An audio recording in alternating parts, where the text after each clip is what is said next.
Today, I want to explore a concept that sounds simple but is profoundly powerful. It's the idea of talking to yourself for 21 days, not just aimlessly, but intentionally, constructively, and consistently. This isn't about wishful thinking or hollow affirmations. It's about engaging with your internal dialogue to rewire how your brain perceives challenges, self-worth, and goals. Let's start with what the science tells us. Your brain is not fixed. It's plastic, neuroplastic to be precise. This means it changes in response to experience and repetition. The words you say to yourself are inputs. They create patterns. And when those patterns are repeated over 21 days, especially when tied to emotional intensity and consistency, they begin to reprogram your sense of identity, your motivation, and even your stress response. Self-talk isn't fluff. It's a neurological lever. When you say to yourself, "I can handle this," or in some learning, not failing, you activate specific regions of the prefrontal cortex, areas responsible for decision-making, focus, and emotional regulation. You're giving your brain a new script to follow, instead of the reactive, stress-based script it's inherited through habit or trauma. Now, why 21 days? Because 21 days is roughly the minimum threshold needed for synaptic change. Not complete transformation, but enough for neural circuits to begin recognizing the new pattern as relevant. It's about initiating that loop of reinforcement, perception, thought, behavior, feedback, strength, and perception. If you commit to speaking to yourself intentionally for 21 days like a coach, not a critic, you can dramatically shift your baseline confidence, calmness, and clarity. But here's the catch. It only works if it's deliberate, consistent, and emotionally engaged. You can't just mutter empty phrases. Your nervous system is too smart for that. You need belief, or at least the willingness to believe. So for the next 21 days, I challenge you, become the architect of your internal voice. Every day, take a moment, just 60 seconds, to speak out loud or write down the words you want your brain to internalize. Focus on growth, possibility, self-respect, and resilience. Because the voice you hear the most is your own, and that voice over time becomes your identity. Consistent self-talk over 21 days can begin to rewire neural circuits related to identity, motivation, and emotional regulation. When we speak to ourselves with intention, we influence downstream processes like dopamine release, focus, and stress response. Emotionally engaged self-talk activates the amygdala, enhancing memory consolidation of those self-directed messages. Self-talk shapes how the brain interprets external events. A positive internal script can shift threat perception toward opportunity recognition. Speaking to yourself like a mentor or coach can stimulate the same systems as receiving encouragement from others. Supportive internal language can reduce sympathetic stress activation and increase parasympathetic calm activity. Talking to yourself like the person you aim to become supports the brain's predictive modeling of future behavior. It's the minimum viable period for establishing new synaptic patterns, especially when self-talk is intentional. Saying affirming phrases out loud enhances auditory reinforcement, strengthening neural imprinting compared to silent thinking alone. The way you talk to yourself, calm, firm, encouraging, activates different emotional circuits, influencing your state and performance. Neuroplasticity is the brain's ability to change in response to experience. It's not just a metaphor. It's a measurable biological reality. Neurons that fire together wire together. This means when you repeatedly engage in a behavior, thought pattern, or internal dialogue, you strengthen the synaptic connections associated with that activity. The brain begins to treat that pattern as important, allocating more neural resources to it. When you talk to yourself consistently, especially using specific phrases tied to focus, confidence, or resilience, you're creating a repeated input that the brain starts to recognize as relevant. Over time, this repetition leads to long-term potentiation, a process where the communication between neurons becomes more efficient. In practical terms, the more often you speak to yourself with intention, the more natural that pattern becomes. It shifts from being effortful to automatic. But the key is consistency. Occasional positive self-talk won't have much impact on neuroplastic change. The brain responds to what is frequent and emotionally salient. By engaging in the same type of internal dialogue day after day, especially across a span of around 21 days, you begin to alter the structural and functional wiring of your brain. This isn't just psychological, it's physiological. Repetition tells your brain, "This matters, keep it." That's how internal narratives move from conscious effort to subconscious identity. The brain's language centers, primarily located in the left hemisphere, such as Broca's area and Wernicke's area, do far more than process speech or syntax. These regions are deeply integrated with the prefrontal cortex, limbic system, and motor planning areas, meaning the language we use internally doesn't just reflect our thoughts, it actively shapes our behavior and emotional state. When you engage in self-talk, especially with deliberate phrasing and tone, you're not just narrating an experience, you're modulating activity across multiple networks in the brain. Broca's area, involved in speech production, communicates with regions of the prefrontal cortex that govern decision-making, impulse control, and future planning. This means that what you say to yourself, internally or aloud, can bias your action readiness and even change the probability that you will follow through on a task or resist a distraction. Further, the integration of language with the limbic system, particularly the amygdala and the anterior cingulate cortex, means self-directed language can increase or decrease emotional reactivity. If the language is negative, self-critical, or fear-inducing, it can trigger stress pathways, elevating cortisol and norepinephrine levels, preparing the body for a threat that may not actually exist. This creates a self-reinforcing loop where negative internal dialogue increases stress, which then feeds more negative dialogue. Conversely, when internal language is encouraging, clear, and specific, it can reduce limbic activation and strengthen top-down control from the prefrontal cortex. This allows for more regulated emotional responses, better focus, and increased resilience under pressure. It's not about delusional positivity, it's about using language as a tool to direct the nervous system toward adaptive states. There's also evidence from neuroimaging studies showing that self-referential speech activates the default mode network, areas of the brain involved in constructing our sense of self. When you repeatedly use certain phrases, especially in the first person, sound can adapt and improving. You're reinforcing particular circuits that define who you believe you are. These circuits are not fixed. They're shaped by experience, repetition, and input, including the input you give yourself through language. Importantly, spoken language activates auditory pathways in addition to motor and cognitive systems. This multisensory engagement strengthens the encoding of the message. Saying something out loud, especially when emotionally charged, amplifies its neural impact compared to just thinking the same thought silently. This is partly due to the brain treating external auditory input as more salient even when the source is your own voice. So, when we talk to ourselves, we're not just reflecting our mood or trying to feel better. We're instructing our brain, neurologically, chemically, and behaviorally, on how to act, how to feel, and who to become. The words we use internally are signals, and those signals shape both immediate brain states and long-term behavioral tendencies. This is why intentional, consistent self-talk over time doesn't just change your mindset, it changes the brain's architecture and, ultimately, your behavior. When we talk about how the brain encodes information, whether it's a memory, a skill, or an internal narrative, there's a consistent rule. An emotion acts as an amplifier. And something emotionally significant happens, it activates structures like the amygdala, which then interacts with the hippocampus, the brain's main center for memory consolidation. This interaction strengthens the encoding of that experience, making it more likely to be remembered, rehearsed, and ultimately reinforced. Now, repetition on its own does create neural changes. If you do something over and over again, even with low emotional involvement, you'll eventually see plasticity. But that change tends to be slower, shallower, and more dependent on the sheer number of repetitions. When you pair repetition with emotion, you increase the efficiency of that learning curve exponentially. Why? Because emotional arousal, whether it's excitement, hope, fear, or even mild discomfort, activates the release of neuromodulators like norepinephrine, dopamine, and acetylcholine. These chemicals enhance synaptic plasticity, essentially telling the brain, pay attention, this matters. When you use emotionally charged language in your self-talk, and you do it consistently, you're combining two of the brain's most potent learning signals, importance, and dun frequency. They could like fricks, but emotion is the mortar. Without emotion, your internal dialogue might still form patterns, but they're fragile, easily broken, or overwritten. When you add emotion, those patterns become more deeply embedded, more durable over time. This is particularly relevant in how we shape our sense of self. The phrases you repeat to yourself, especially when they carry emotional weight, don't just float on the surface of consciousness. They start to define your predictive models. The brain, constantly trying to forecast future outcomes, uses these emotionally encoded patterns to decide, what kind of person am I? What am I capable of? How should I react in uncertainty or stress? And here's where the timing and delivery matter.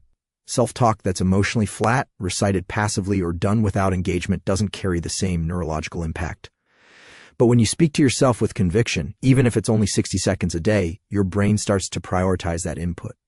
You're essentially signaling, this is not just noise, this is identity. And over time, identity becomes action, and action reinforces identity, a self-perpetuating loop.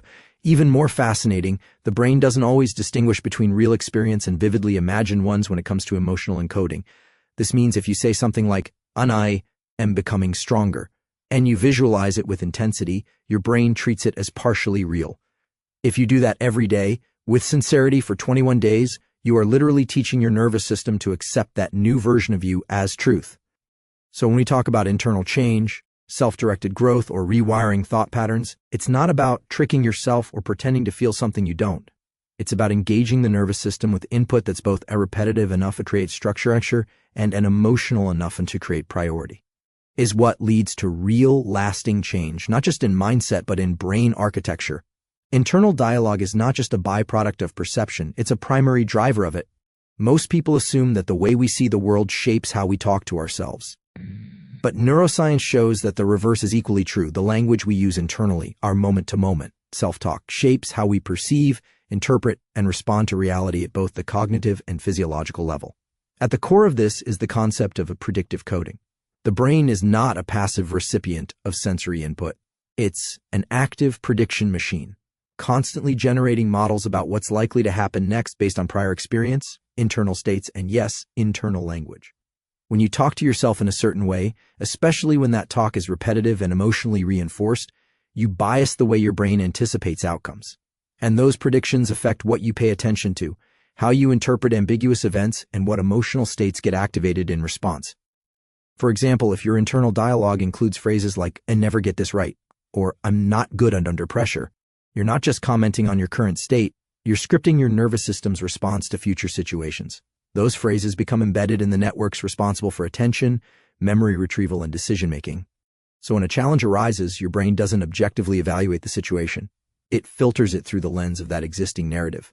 It prepares the body for failure, stress, or withdrawal, because that's what the internal script predicts. This is where perception becomes reality. Not because the world has changed, but because your internal model of the world has narrowed. The brain begins to sample sensory data that aligns with your internal story and suppress data that contradicts it.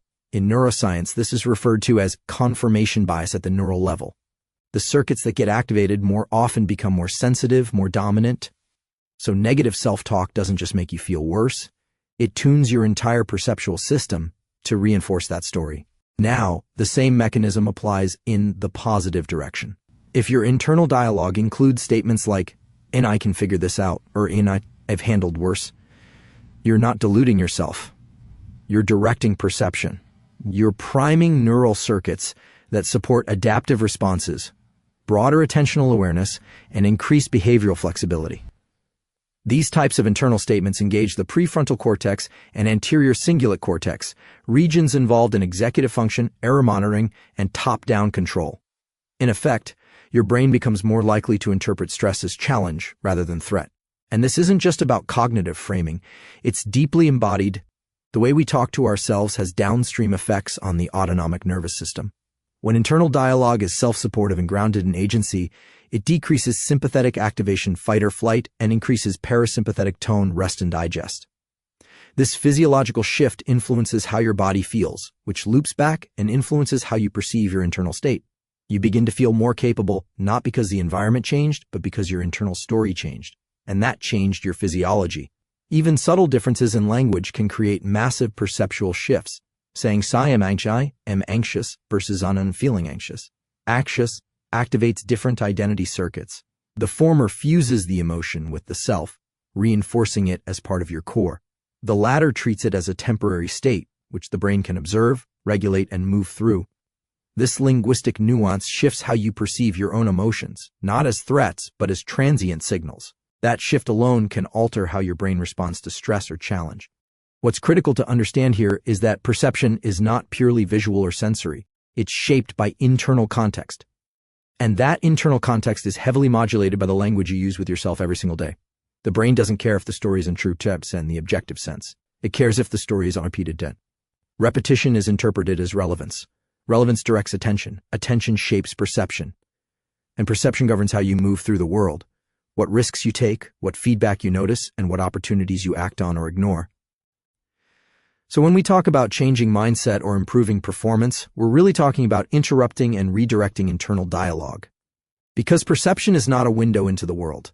It's a lens shaped by the words you whisper to yourself, often without even realizing it. And by adjusting those words, even slightly but consistently, you're not just altering thought. You're altering the very system that determines what you see, what you feel, and what you believe is possible.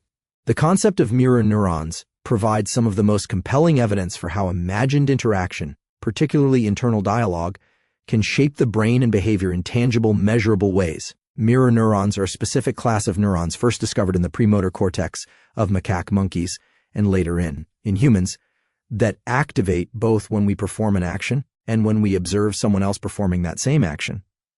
What's remarkable is that these neurons don't distinguish much between actual execution and observed or imagined execution.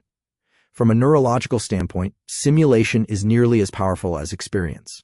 Now, when it comes to internal dialogue, especially when it's framed as imagined interaction with a mentor, a future self, or even a non-judgmental observer, we're engaging those same mirror neuron systems. The brain interprets vivid internal speech and visualization as a kind of social cue, activating circuits involved in social cognition, motor planning, empathy, and even emotional regulation. In other words, imagining yourself being coached or encouraged by a wiser, calmer, more capable version of yourself isn't fantasy, it's practice, and it carries real plastic effects in the brain. When you engage in imagined interaction, particularly one that includes rich emotional tone, facial expressions, or voice inflection, even if it's entirely internal, you begin to recruit a network that includes the mirror neuron system, the insula, the anterior cingulate cortex, and medial prefrontal regions. These areas are involved in understanding others' intentions, regulating emotion, and simulating future behavior. The fact that these regions are activated during imagined conversations or rehearsed interactions means that your brain treats these inner dialogues as partial rehearsals for real-world outcomes. This has significant implications for how we train the nervous system. If, for example, you engage in internal dialogue in the form of imagined guidance, such as speaking to yourself like a mentor or supportive coach, you not only activate circuits associated with planning and motivation, but also enhance your brain's prediction of social support. This shifts your stress response.